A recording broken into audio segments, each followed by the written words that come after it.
Bonjour à vous et bienvenue à Autrement dit, un balado qui a comme domicile fixe l'IRDA, l'Institut de recherche et développement en agro-environnement. Avec Carl Boivin et moi-même, Félix Lavoie-Lochet, de l'équipe de recherche en régie de l'eau, on discute de différents sujets ayant attrait à la gestion de l'eau qui sont d'intérêt pour le secteur agricole du Québec.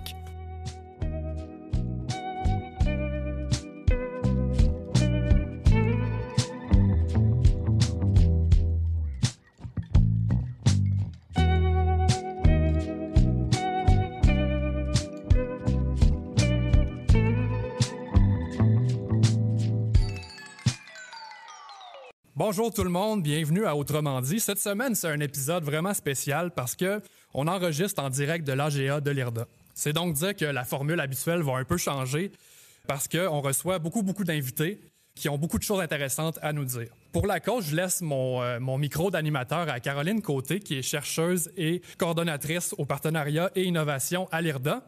Mais inquiétez-vous pas, là, mon fidèle co-animateur, Carl Boivin, va faire partie de la discussion. Donc, sans plus tarder, je laisse mon micro à Caroline. Bonne écoute. Merci beaucoup, Félix. En effet, on aurait beaucoup de choses dont on pourrait parler.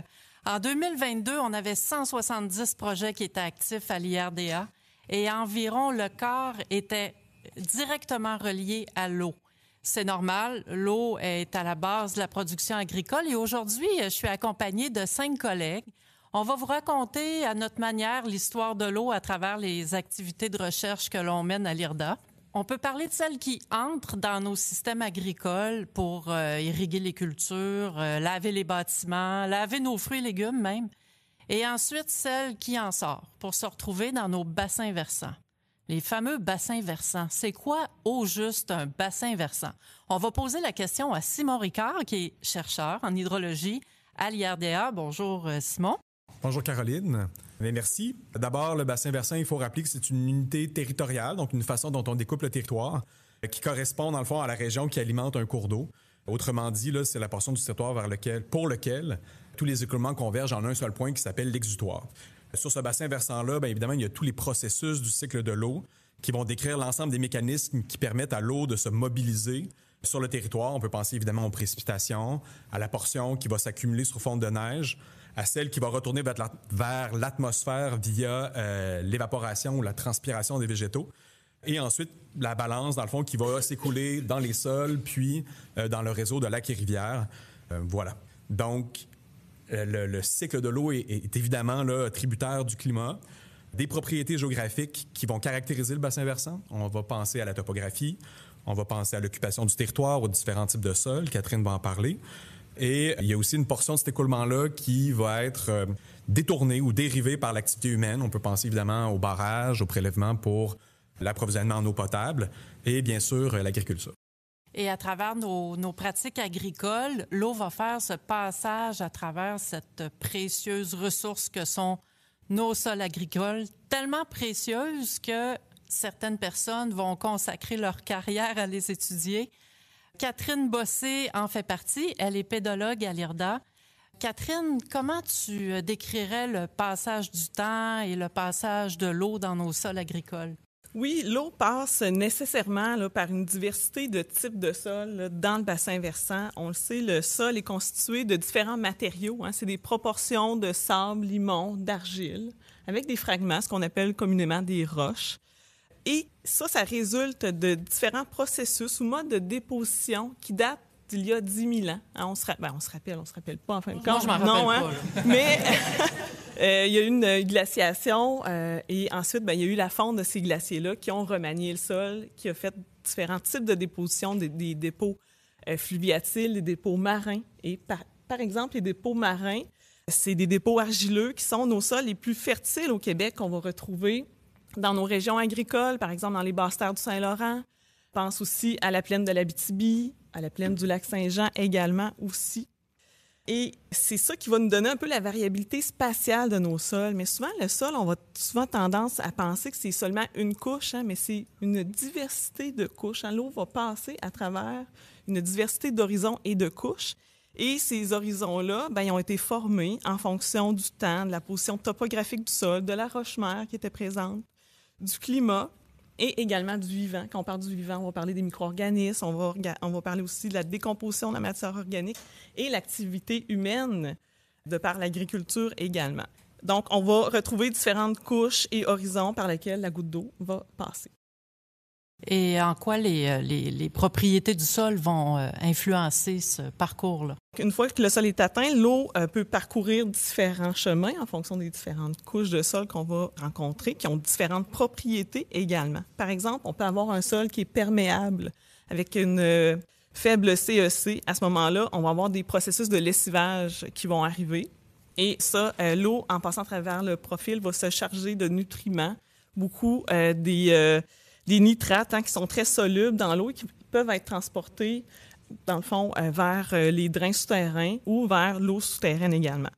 Et des fois, la quantité d'eau reçue va dépasser la capacité d'infiltration du sol. Alors là, on va avoir des processus de ruissellement du sol. Alors là, ça va être plus les particules de sol qui vont être transportées et attachées aux particules de sol. Bien souvent, on va avoir le phosphore là, qu'on va retrouver dans nos fossés et dans nos cours d'eau. Étant donné la grande valeur de nos sols agricoles, qu'est-ce qu'on fait à l'IRDA pour aider les producteurs agricoles, les conseillers agricoles à mieux les comprendre, à mieux les préserver aussi? Oui, Caroline, on fait beaucoup de choses à l'IRDA, comme tu le sais. D'ailleurs, au niveau pour comprendre la variabilité spatiale des sols, on fait la diffusion des données, des cartes pédologiques de sols. Depuis de nombreuses années. On fait aussi beaucoup de documents de vulgarisation pour interpréter agronomiquement nos sols. On pense aux capsules vidéo, l'appel de l'appel. On pense aussi aux fiches, dans le fond, de série de sol, qui vient vulgariser l'information pédologique. C'est tous des outils qui vont servir aussi pour les agronomes, les conseillers qui sont sur le terrain. On parle de structure de sol beaucoup, avec la santé des sols. Donc, on est en train de développer un indicateur de qualité structurale des sols, visuel. Et aussi, dans le fond, avec Simon également, on parle de pédologie numérique, c'est-à-dire améliorer la précision de nos cartes de sol. On veut estimer certaines propriétés de sol à partir de données ponctuelles qu'on va coupler avec des variables environnementales et des images à haute résolution. Mais, tu le sais, Caroline, on a collaboré beaucoup ensemble aussi. Donc, on fait beaucoup d'appui à la recherche aussi. Donc, toutes les activités de recherche qui se déroulent en parcelle expérimentale, on va souvent supporter la recherche là, pour apporter le contexte pédologique là, à l'essai. Cette approche-là de rassembler les expertises pour regarder les différentes problématiques agricoles dans leur ensemble avec une vision globale, c'est important pour l'IRDA. On lui a donné un nom d'ailleurs, là, c'est l'agrolistique. Et le but, éventuellement, c'est d'optimiser nos pratiques agricoles. Donc, on revient à notre goutte d'eau qui retourne dans nos bassins versants, dont la qualité va avoir été influencée par le type de sol par lequel l'eau est passée, puis une multitude de paramètres. Et dans un contexte complexe comme ça, Simon, comment on fait pour bien la décrire et dans le but d'améliorer la qualité? Effectivement, Caroline, tu le décris bien, là, la qualité de l'eau dans un cours d'eau à un moment précis, à un endroit précis, à un moment donné, va être tributaire des pratiques agricoles qui sont en amont. Mais il faut être très prudent quand il est le temps de faire un lien formel entre ces deux processus-là ou ces deux phénomènes-là, parce qu'il y a un ensemble de facteurs qui peut expliquer la variation des paramètres physico-chimiques d'un cours d'eau à un moment donné aussi. Donc, concrètement, ce qu'on va faire à l'IRDA pour établir cette évidence-là, c'est qu'on va d'abord instrumenter les cours d'eau. On va aller installer des stations hydrométriques, c'est-à-dire des instruments qui vont permettre de mesurer la hauteur d'eau, la vitesse. On va essayer de traduire ça aussi en forme de débit. Il y a certaines sondes qui vont nous permettre de mesurer en continu des paramètres physico-chimiques comme la température, la conductivité, l'oxygène dissous. Puis il y a d'autres paramètres qu'on va devoir faire analyser en laboratoire à partir d'échantillonnage. Donc, tous ces outils-là vont nous permettre d'abord d'établir un état de fait, si on veut, sur l'état du cours d'eau. Mais après, on va devoir aussi essayer d'établir des évidences scientifiques en caractérisant les activités humaines puis la configuration des bassins versants qui sont en amont. Donc, on va utiliser des outils comme la télédétection, la géomatique, des données disponibles pour essayer d'établir ces liens-là scientifiques entre les pratiques humaines sur le territoire et la qualité de l'eau. Je vais rajouter aussi, on peut faire des outils de modélisation, c'est-à-dire des reconstitutions numériques de ces processus-là pour éventuellement reconstituer les conditions agroclimatiques là, passées et futures. Et tous ces outils-là ensemble nous permettent d'établir, dans le fond, des diagnostics qui vont nous aider là, à l'échelle des bassins versants à établir des évidences scientifiques qui vont nous aider à encourager, dans le fond, l'adoption de bonnes pratiques agricoles du point de vue là, agro-environnemental. On peut aller même un petit peu plus loin que la modélisation, c'est-à-dire d'évaluer la vulnérabilité de certaines pratiques en contexte de changement climatique. Là, on comprend que le futur ne s'observe pas, là, donc on s'appuie sur les simulations là, qui sont appuyées, qui sont fournies dans le cadre des protocoles du GIEC là, sur les projections futures du climat. Et là, on essaie d'évaluer là, comment ça peut se traduire en termes d'impact pour les pratiques agricoles et la qualité des cours d'eau. À travers ça, il y a les changements climatiques aussi qui sont de plus en plus présents. On entend beaucoup parler de périodes de sécheresse qui sont de plus en plus préoccupantes pour les producteurs agricoles. Je vais m'adresser maintenant à Carl Boivin, qui est chercheur en gestion de l'eau, et Stéphane Godbout, qui est chercheur en génie agro-environnemental. Carl, ton équipe est reconnue pour vos projets sur la gestion de l'eau, l'irrigation. Qu'est-ce que vous développez pour que les producteurs utilisent de façon optimale l'eau et réduisent les quantités qui sont utilisées à la ferme? C'est une bonne puis une longue question, Caroline. Je dirais que, tout d'abord, un des objectifs de l'équipe, c'est de diminuer la vulnérabilité là, au déficit hydrique des systèmes agricoles. L'irrigation, c'est une pratique efficace pour diminuer cette vulnérabilité-là, mais ce n'est pas la seule pratique non plus qui est efficace. Une production agricole dans laquelle l'équipe est très active, c'est celle de la pomme de terre. C'est un secteur qui utilise beaucoup l'irrigation. Dans les dernières années, on s'est intéressé à 3 types de stratégies qui diffèrent un peu de l'irrigation, si on veut, pour diminuer la vulnérabilité, qui sont le choix de la variété, qui sont de modifier le système culturel de la pomme de terre, puis c'est aussi de convertir un pivot au goutte-à-goutte. Là, vous allez dire que ça ressemble un peu à de l'irrigation, mais effectivement. J'ai 3 exemples de projets. Je dirais qu'il y en a un premier où... en fait, je dirais qu'il y a beaucoup de variétés de pommes de terre dans le secteur. Et pourquoi un producteur choisit une variété au lieu d'une autre? Bien, c'est clair qu'il y a un marché là-dedans en partant, parce qu'il y a des variétés pour différents marchés. Il y a une question aussi de résistance de maladies, puis probablement un paquet d'autres facteurs importants pour le producteur. Mais je dirais que la résistance au stress hydrique des variétés ne fait pas généralement partie des critères utilisés par le producteur. Pourquoi? Bien, souvent, il manque beaucoup de données à ce sujet-là encore. Fait que l'idée du projet qu'on a fait, chez un producteur d'ailleurs, c'était de comparer plusieurs variétés dans un même contexte avec des situations qui sont propices ou non au stress hydrique.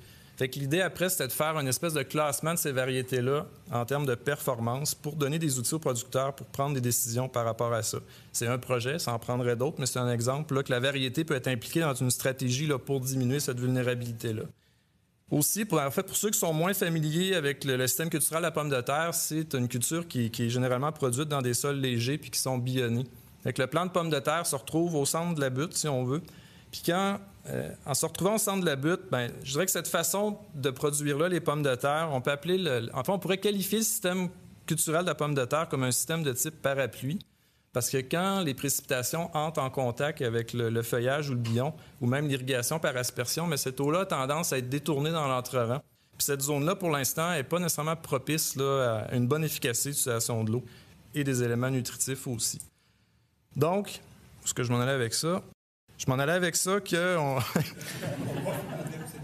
L'idée du projet là-dedans, c'était de ne pas tout changer le système culturel de la pomme de terre, mais de s'intéresser justement à cet effet parapluie-là et essayer d'en tirer le parti pour que l'efficacité de l'eau soit meilleure.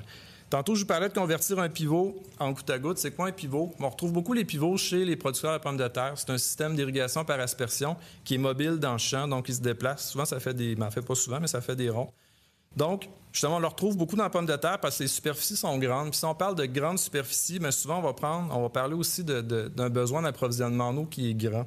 Donc, avec ce projet-là, on voulait convertir un système par aspersion en goutte-à-goutte mobile pour se rapprocher davantage là, de la consommation quotidienne en eau de la culture, pour essayer encore une fois là, d'augmenter l'efficacité d'utilisation de l'eau.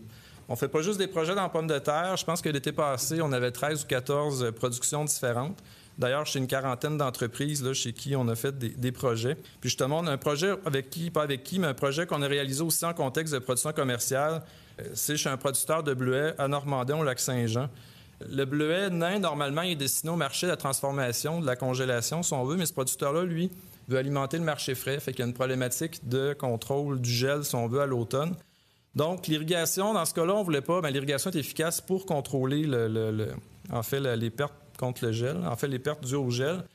L'idée du projet, c'était pas de déterminer l'efficacité de l'irrigation dans ce cas-là, parce que ça a déjà été fait, mais c'est d'aller voir dans d'autres cultures où ils ont des différentes méthodes de protection, voir est-ce qu'on pourrait les appliquer dans le bleu N1. Fait qu'on parle de machines à vent, on parle de bâches, on parle aussi de l'effet brise-vent qu'on s'est aperçu qu'il y a beaucoup de brise-vent dans les bleuetières, puis ça a un effet quand même protecteur. Fait que c'est un autre exemple de projet où on essaie, dans ce cas-ci, on essaie de remplacer une partie de l'eau utilisée par d'autres méthodes. Puis un dernier projet que je souhaite vous parler, c'est un projet qu'on appelle Estimo. C'est un projet réalisé d'ailleurs en collaboration avec Simon, avec Catherine, puis l'équipe d'ingénierie à l'IRDA, où l'objectif, c'est de proposer un outil qui va être disponible en ligne pour que le producteur puisse évaluer sa vulnérabilité au déficit hydrique. Donc, autrement dit, je dirais que c'est un outil qui permet d'estimer les besoins en eau d'un côté, autant pour les productions végétales, mais aussi pour les productions animales, puis de voir de l'autre côté, est-ce que l'environnement immédiat serait capable de fournir cette demande en eau-là. Donc, en terminant, je dirais que l'équipe de Régie de l'eau travaille pour que les producteurs puissent prendre des décisions les plus éclairées possibles, comme celles qui impliquent de s'équiper ou non pour l'irrigation, parce qu'il y a des entreprises qui se posent cette question-là. Celles qui peuvent se prendre au moment d'implanter un système cultural, ou encore celles de se dire est-ce qu'on déclenche ou non le système d'irrigation. Il y a sûrement des enjeux aussi en production animale. Stéphane, peux-tu nous parler brièvement des projets que vous faites pour réduire les volumes d'eau qui peuvent être utilisés, optimiser aussi l'usage de l'eau dans les bâtiments d'élevage? Oui, bien, merci Caroline. Oui, bien, je peux en parler un petit peu. En production animale, en fait, il y a comme deux grands postes d'utilisation de l'eau, l'abreuvement, les eaux d'abreuvement. Puis il y a beaucoup de personnes qui ont travaillé sur des abreuvoirs, des trémies pour essayer qu'il n'y ait pas de gaspillage. Puis c'est tout le poste de lavage, les eaux de lavage. Fait que là, je vais parler d'un projet qu'on a eu, un exemple de projet qu'on a avec les intervenants de la filière porcine, qui étaient intéressés, qui étaient, eux, le statut sanitaire de bâtiment, c'est très important. Fait que quand il y a un changement de l'eau, on nettoie avec des laveuses à pression. Puis là, ils se sont questionnés, est-ce qu'on utilise notre eau adéquatement, de la bonne façon? Est-ce qu'il y a moyen de le réduire tout en conservant un statut sanitaire adéquat? Fait que c'est le cœur du projet, c'est la base. Fait qu'on est parti avec ça. Fait qu'on on a regardé un peu, premièrement, les conditions, les paramètres de lavage. C'est quoi l'optimum? Fait qu'on s'est développé une unité ici à l'IRDA pour tenter de fixer certaines variables de manière à être capable de répéter dans le temps certaines manipulations. Fait on sait que, mettons, les matériaux, le type de matériel, mettons, l'acier inoxydable, le béton, les plastiques, ça ne se nettoie pas pareil, ça ne réagit pas pareil au biofilm. Puis ensuite, il y avait une question de pression, débit, et ensuite le type de buse que les gens utilisent et la distance, par exemple, qu'on a de la buse vis-à-vis le matériel, comme certaines personnes ont déjà travaillé avec des machines à pression pour laver votre plancher dehors, là, le patio, puis souvent, si tu mets trop proche, bien, ça fait comme des cheveux sur votre bois. Si c'est trop loin, ça ne nettoie pas. Fait qu'il y a comme un optimum à aller chercher. Fait que c'est ça qu'on a travaillé. Puis on a aussi travaillé sur la température de l'eau. Est-ce que c'est mieux de travailler à l'eau chaude ou à l'eau froide? Fait qu'on a fait plein de simulations à des unités plus basses, mettons comme à l'IRDA, une manipulation plus pilote. Puis ensuite, on a essayé de cibler les paramètres idéaux.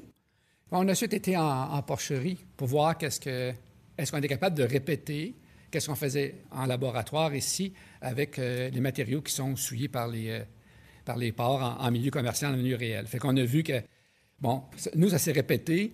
On avait des indicateurs au niveau de la présence de biofilm. On a vu que c'est un peu une primeur, là, parce que le rapport est en rédaction.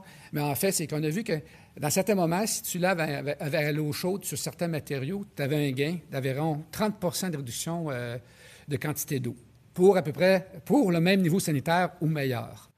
Puis qu'est-ce qui est intéressant, c'est que si, dans certains cas, tu peux même avoir moins de temps. C'est-à-dire que tu pourrais arriver à nettoyer dans un bon état sanitaire en moins de temps. Fait qu'on pourrait peut-être avoir une économie de temps ouvrier ou producteur, en ça comme on veut. Fait que ça peut être une genre de situation gagnante-gagnante. Si j'économise de l'eau, puis en plus j'économise du temps, bien, même si je chauffe un peu l'eau, peut-être que je vais rentrer dans mon argent tout en réduisant l'eau. Fait qu'on ça peut être intéressant de voir qu'on peut atteindre peut-être une situation gagnant-gagnant pour les intervenants.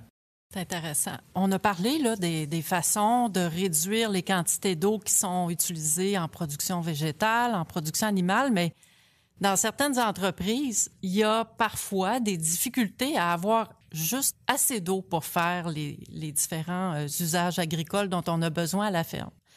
qu'est-ce qu'on fait dans ce temps-là? Je vais redonner la parole à Carl qui va nous parler de ses projets en cours à ce sujet-là. Et justement, Caroline, on a un projet pilote qui se déroule en ce moment à l'île d'Orléans sur cet enjeu-là d'approvisionnement en eau. Pourquoi l'île d'Orléans? Bien, d'abord, c'est proche des bureaux ici, mais c'est pas la seule raison. Il y a beaucoup d'agriculture sur l'île d'Orléans, puis il y a beaucoup de ces entreprises-là aussi qui font de l'irrigation. Puis la principale source d'approvisionnement de ces entreprises-là, bien, c'est des étangs de surface qui ont été creusés.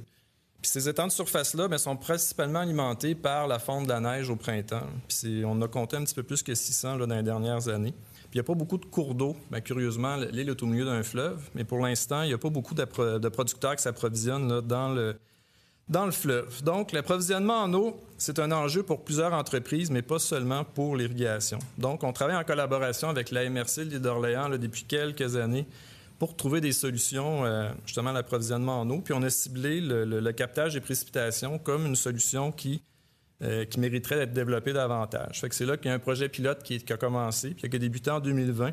Donc, concrètement, on a implanté des structures de captage des précipitations. Souvent, les entreprises, on parle des producteurs de pommes de terre, ont des gros entrepôts ou même des cultures abritées sous parapluie, là, des framboises en pot, des trucs comme ça, puis même certaines structures ponctuelles là, qu'on veut étaler dans le champ si on veut. Donc, on capte ces précipitations-là. Il y avait aussi un volet transport pour amener cette eau-là vers des étangs ou des réservoirs là, selon l'usage qui est visé. Puis, un volet aussi traitement, encore là, selon l'usage. Puis, on fait ça chez 4 entreprises agricoles en ce moment. Donc, la nature du projet se prêtait bien aussi à collaborer avec des entreprises comme, comme Soleno, Dubois, Agrinovation, qui sont impliquées dans la gestion de l'eau. Parce que l'idée, c'est un projet pilote. Puis, une fois que le projet pilote va être terminé, bien, c'est que les producteurs qui veulent adopter cette pratique-là bien, puissent avoir un point de contact là, pour les supporter. Donc, on n'a pas inventé le captage de la pluie. Là. Ça se fait, je pense que ça se faisait même dans les châteaux dans les années il y a longtemps. D'ailleurs, c'est le couronnement de Charles, là, je pense. Fait que c'est d'actualité, les châteaux. Mais en fait, il y a beaucoup. Il y a certains bâtiments commerciaux, résidentiels là, qui sont déjà équipés en ce moment de trucs pour valoriser l'eau des précipitations. Mais je dirais curieusement, dans le domaine agricole, c'est pas quelque chose qu'on voit souvent. Fait que c'est un peu l'idée du projet pilote, parce que un projet pilote, c'est de voir, identifier les risques économiques, les risques agronomiques, les risques sanitaires, puis de voir, de proposer un cadre pour que les entreprises puissent l'adopter.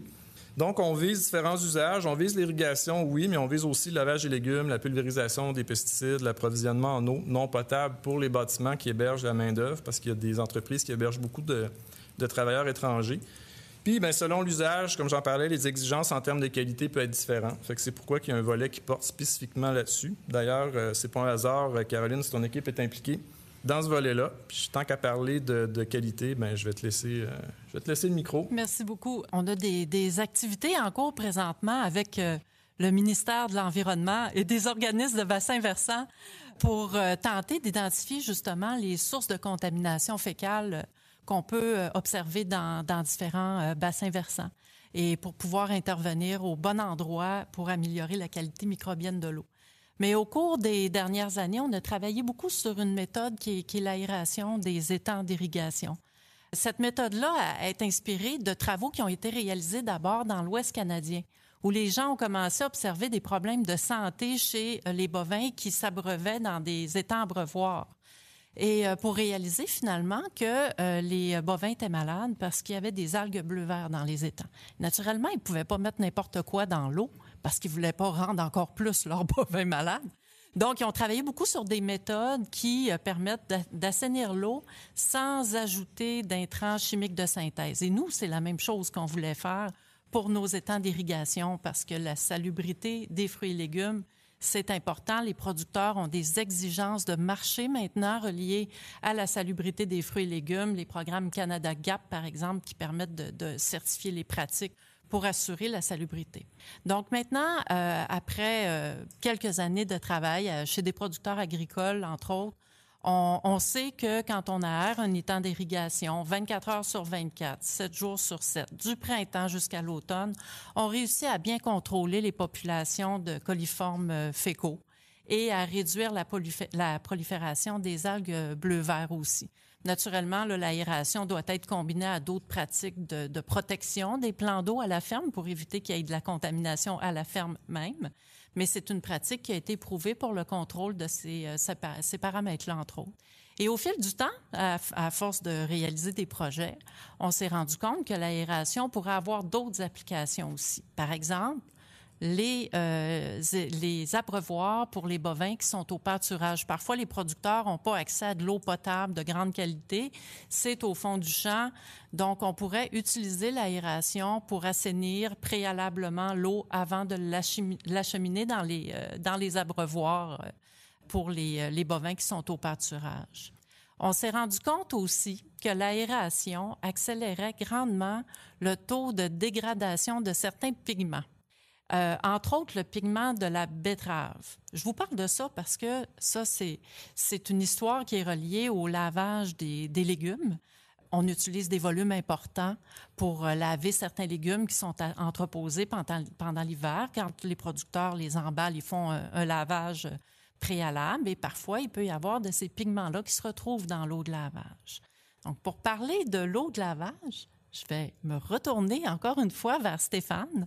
Stéphane, comment on gère ça, cette eau-là qui est issue du lavage des légumes? Ouais, l'eau de lavage, c'est tout qu'un... ça, c'est un gros défi. C'est très intéressant. On a un projet à l'IRDA, qui est un projet assez d'envergure. Ça me fait plaisir d'en parler parce qu'en bout de ligne, on veut vraiment aider les producteurs à avoir des outils puis à trouver des solutions pour leur situation. Parce que vous savez que la réglementation sur l'eau, donc on doit tout respecter une certaine réglementation lorsqu'on rejette l'eau. Fait qu'est-ce qui se passe un peu dans l'industrie, là, au niveau de l'âge des légumes? Les gens cultivent, récoltent, ils entreposent, ils lavent. Et plusieurs lavent presque à l'année, en fonction des types de légumes.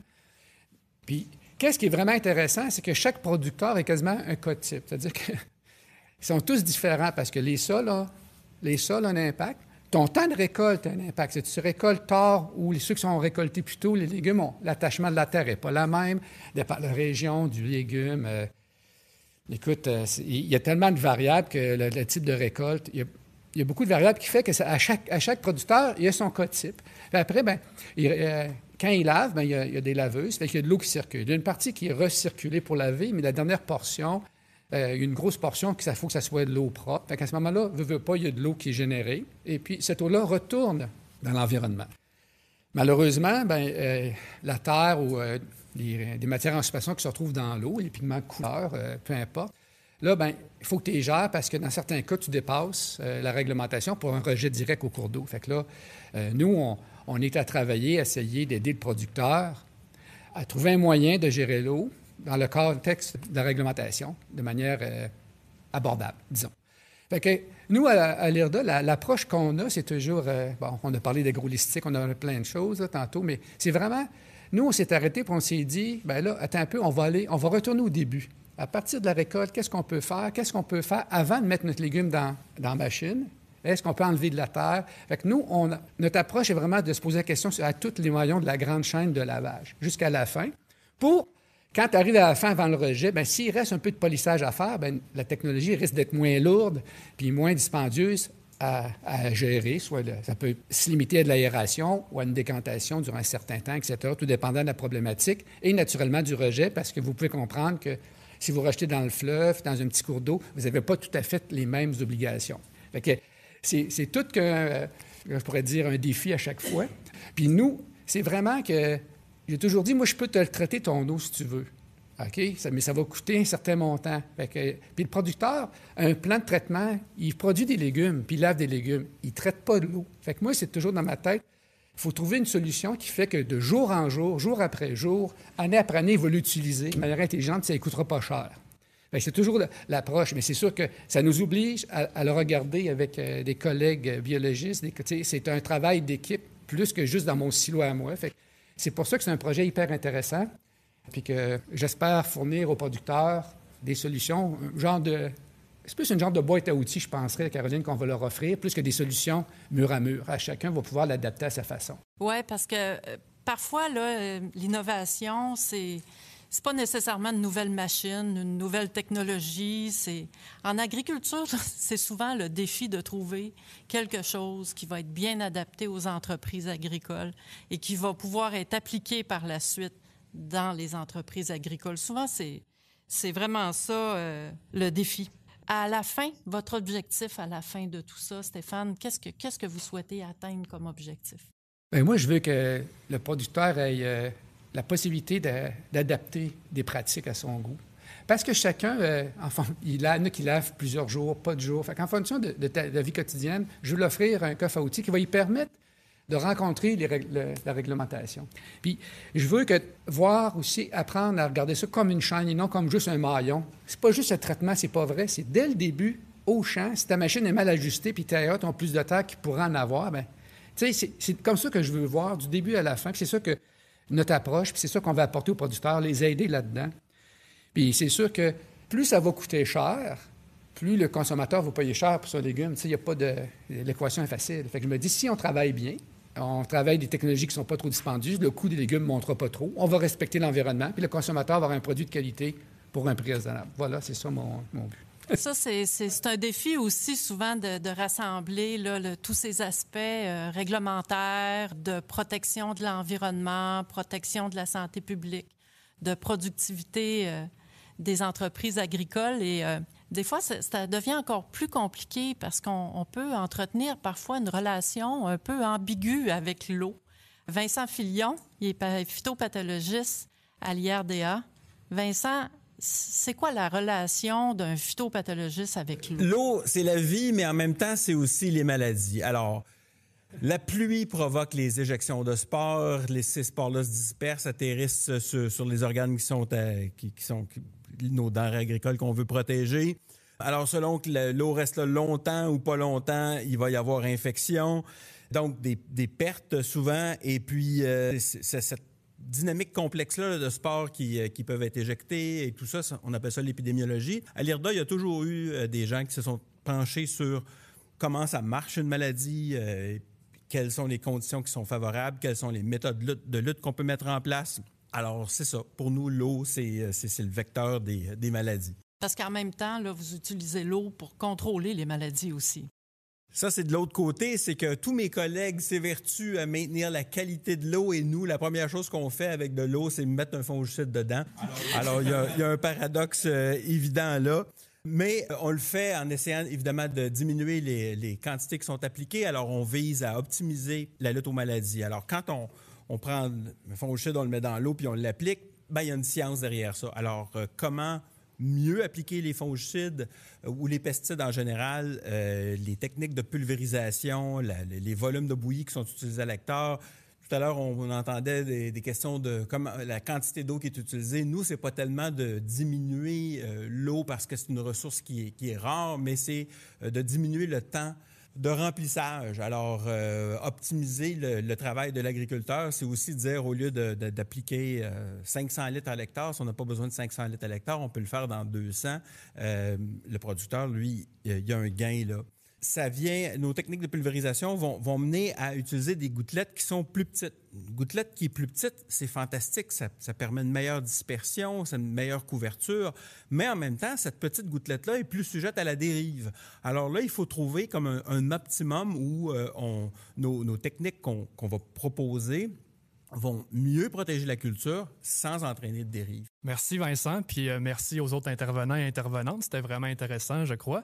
Ceci étant dit, avant de clore l'épisode, j'aimerais ça vous rappeler que le podcast, le balado est disponible sur toutes les plateformes de diffusion de balado, comme Apple Podcasts, Google Podcasts, Spotify et autres. On est aussi sur YouTube et sur le site de l'IRDA. Puis, pour les gens dans la salle, merci d'abord d'avoir été là. Je vous rappelle qu'il y a le code QR si vous voulez avoir accès au site Internet dédié au balado. Donc, merci d'avoir écouté. Puis à très bientôt pour un autre épisode de Autrement dit.